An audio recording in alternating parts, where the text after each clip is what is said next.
स्वागत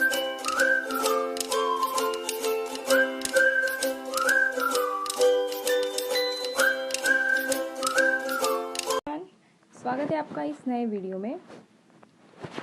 ये चैप्टर 2 रैदास का पार्ट 2 है। इसे हम आगे कंटिन्यू करते हैं।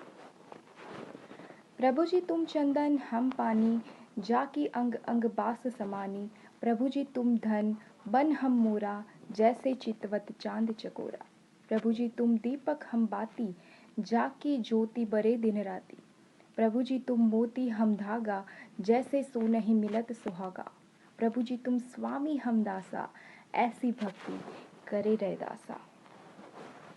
इनको पढ़ने के बाद आपके मन में कुछ जिज्ञासाएं और कुछ भाव विचार उठे होंगे। आइए उन पर विचार करें। कवि प्रभु के समक्ष स्वयं को समर्पित करता हुआ ईश्वर को चंदन और स्वयं को पानी की उपमा देता है। भक्त क्या कहता है कि ईश्वर भगवान आप चंदन हो और मैं पानी हूँ। चंदन की सुगंध भक्त के शरीर के अंग प्रत्यंग में कैसे व्याप्त है सोचिए। कल्पना कीजिए पानी मिलाकर चंदन के घिस जाने की। ठीक उसी तरह भगवान के अंदर भक्त के अंदर भगवान बसा है, जैसे चंदन के अंदर पानी मिल जाता है। इसी भांति ईश्वर बादल, चांद, दीपक और मोती है और भक्त ने स्वयं को क्रमशः मोर, चकोर, बाती और धागा के रूप में व्यक्त किया है। उन सबको तुलना करते हुए कवि ने भक्त और भगवान की अन्यतम संबंधों की चर्चा कर डाली। इस पद में दास्य भक्ति का सुंदर रूप दिखाई देता है। भक्त का भगवान से आत्मनिवेदन है कि वह जैसा भी है भक्त के चरणों में पूर्णतः समर्पित है। उसका अपना कुछ नहीं, जो कुछ भी है वह ईश्वर का प्रकाश और प्रसाद है।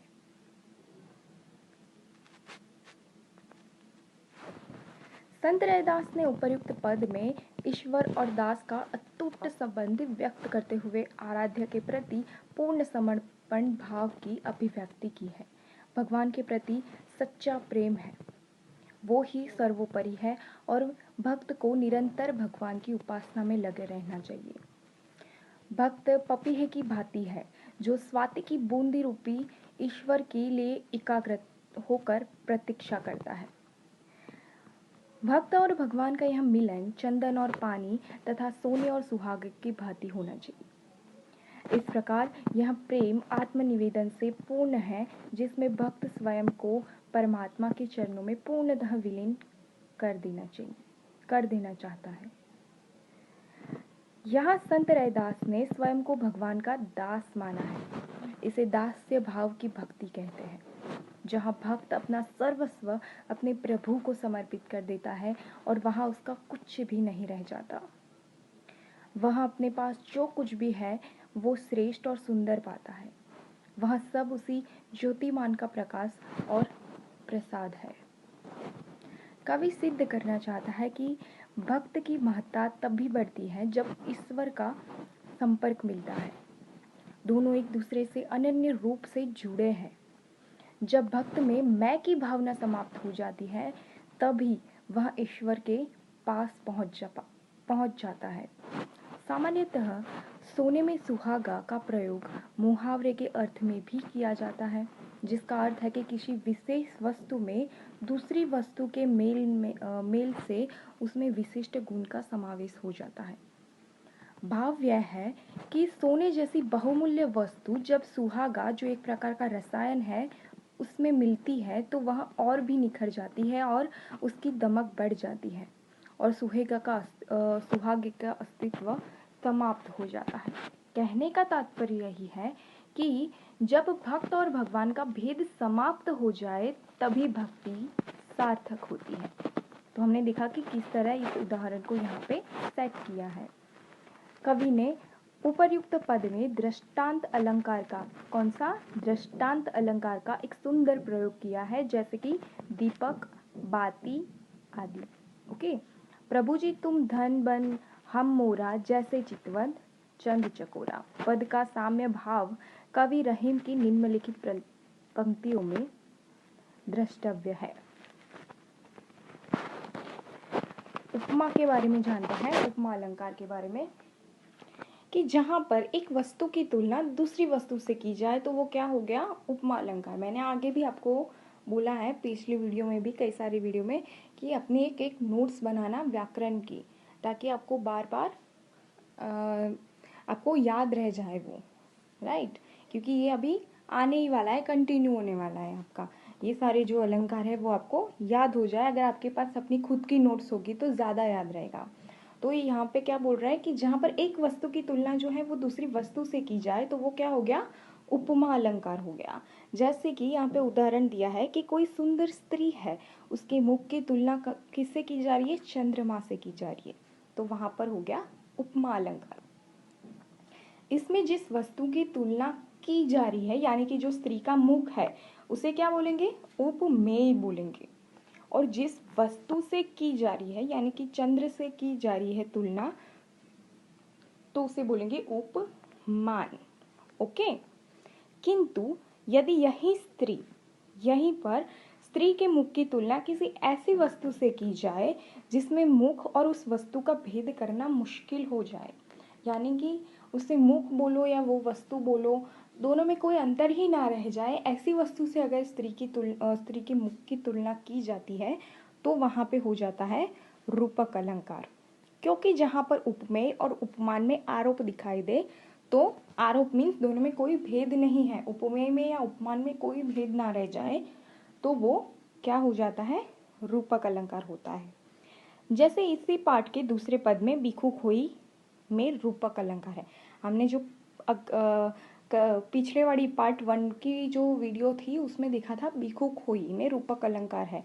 आप समझ चुके हैं कि यहाँ रूपक इसलिए है क्योंकि उपमेय बिखु अर्थात विष को उपमान खोई के समान दिखाई गई है, दोनों एक जैसे ही है, तो यहाँ पे क्या हो गया, रूपक अलंकार हो गया। दृष्टांत अलंकार का किसे कहेंगे कि जहाँ उपमेय और उपमान में बिंब प्रतिबिंब का भाव झलकता हो, तो उसे बोलेंगे दृष्टांत अलंकार। कान्हा कपा कटाक्ष की करे कामना दास, चातक चित में चेत ज्यो स्वाति बूंद की आस। इसमें कृष्ण की आंखों की तुलना स्वाति नक्षत्र के पानी से तथा सेवक अथवा भक्त की तुलना की गई है चातक पक्षी की जाति से। तो किंतु यहाँ पर उपमा न होकर दृष्टांत अलंकार हो गया, क्योंकि तुलना उदाहरण देते हुए की गई है, अर्थात दृष्टांत के साथ की गई है।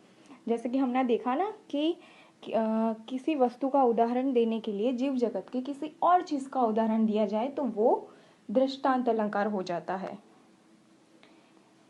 यहाँ पे एक दोहा है कि हरि सा हीरा छाड़ी करी करे आन की आस, ते नर जमपुरी जाई सी सती भासे रैदास।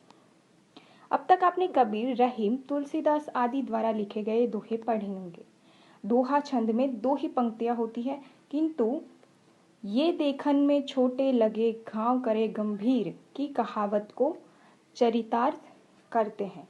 इन दोहों में आइए एक एक करके पढ़ लेते हैं। इस पार्ट में ये एक ही दोहा है, इसकी एक अगली वीडियो बनेगी पार्ट 3, उसमें बाकी के 2 वीडियो कवर करेंगे। प्रस्तुत सभी दोहों में कवि रैदास ने ईश्वर की भक्ति का महिमा का गुणगान किया है। कवि रैदास का सत्य कथन है कि ईश्वर भक्ति जैसा हीरा बड़े यत्नों से मिलता है, उसे छोड़ने से किसी अन्य सांसारिक मोह माया की ओर चित्त लगाने वाला व्यक्ति यमलोक ही जाएगा। उसे स्वर्ग या इस संसार से मोक्ष की कामना नहीं करनी चाहिए। अर्थात संसार में केवल ईश्वर भक्ति ही ऐसी अमूल्य वस्तु है उसके सामने सभी सांसारिक वस्तुएं फीकी है। यदि हम सांसारिक मोह माया में डूबे रहें तो निश्चित ही मूल्य के पश्चात हमारा पुनः पुनः इस लोक में आवागमन बना रहेगा। यानी कि अगर हम इस मोह माया में फंसे रहे और मोक्ष की प्राप्ति ना करें तो निश्चित ही हमारा इस लोक में आवागमन, यानी कि वापस किसी न किसी रूप में हमारा जन्म होता रहेगा, हमें मोक्ष नहीं मिलेगा। तो इसके लिए एक ही रास्ता है, भगवान की भक्ति, जिससे हम मोक्ष पा सकते हैं इस मोह माया की दुनिया से। यानी कि आवागमन, यानी कि बार बार पृथ्वी पर जन्म लेना पड़ेगा। संत रविदास ठीक कहते हैं कि यदि मुक्ति प्राप्त करनी है तो बार बार जन्म लेने के चक्र से बचना है तो उसका एक रास्ता है ईश्वर भक्ति। क्या आप बता सकते हैं कि हरि सा हीरा में कौन सा अलंकार है? हरि सा हीरा, तो हाँ, ये उपमा अलंकार है। उपमा, क्योंकि यहाँ ईश्वर की तुलना हीरे से की गई है। ओके, ऐसे दो चार उदाहरण कंपेयर करके आप देखोगे तो आपको उपमा, रूपक और दृष्टांत अलंकार का भेद भी समझ आ जाएगा। ओके, ऐसा माना जाता है कि धातुओं में सबसे मूल्यवान हीरा कौन सा है? मूल्यवान धातु है हीरा। अतः हरि की भक्ति यदि हीरे के समान है तो अन्य सांसारिक वस्तुएं उसके सामने तुच्छ है। इसके साथ ही ईश्वर भक्ति में वह शक्ति है जिसके द्वारा भक्त को मोक्ष प्राप्त होता है, जबकि अन्य सांसारिक वस्तुओं की मोहजाल में बंधने पर मानव की शक्ति क्षीण हो जाती है। वह उसी में उलझता रहता है और अंत में मृत्यु को प्राप्त हो जाता है। और इसी सत्य की ओर कवि का संकेत है। यानी कि हम किसी को देखते हैं ना कि वो इस मोह माया में इतना फंसा होता है वो व्यक्ति कि वो मरते समय भी मोक्ष के बारे में नहीं सोचता। तो इस चक्र से बचने के लिए रविदास जी कहते हैं कि हमें भगवान की भक्ति करनी चाहिए ताकि हम ये मोक्ष पा सके और ये बार बार पृथ्वी पर जन्म लेने की जो प्रक्रिया है, ये मोह माया है, इसमें से हम छूट पाए। संत रविदास ने मनुष्य योनि को सर्वश्रेष्ठ माना है क्योंकि उसके अनुसार यही जन्म भगवत भक्ति और साधना के लिए स्वर्णिम अवसर है। साथ ही साथ रविदास जी है, रविदास या रविदास, वो कहते हैं कि मनुष्य योनि सबसे बेस्ट है। क्यों? क्योंकि इसके थ्रू ही हम भगवान की भक्ति अच्छी तरीके से कर पाते हैं। तो वो क्या बोलते हैं? मनुष्य योनि सर्वश्रेष्ठ है और ये हमें एक स्वर्णिम अवसर देती है कि हम भगवान की भक्ति अच्छे से करें। इसी देह पर परलोक की प्राप्ति होती है, अर्थात मानव शरीर के माध्यम से ही अधिक से अधिक भक्ति करी जा सकती है और ईश्वर के निकट पहुंचा जा सकता है और मुक्ति की प्राप्ति भी की जा सकती है।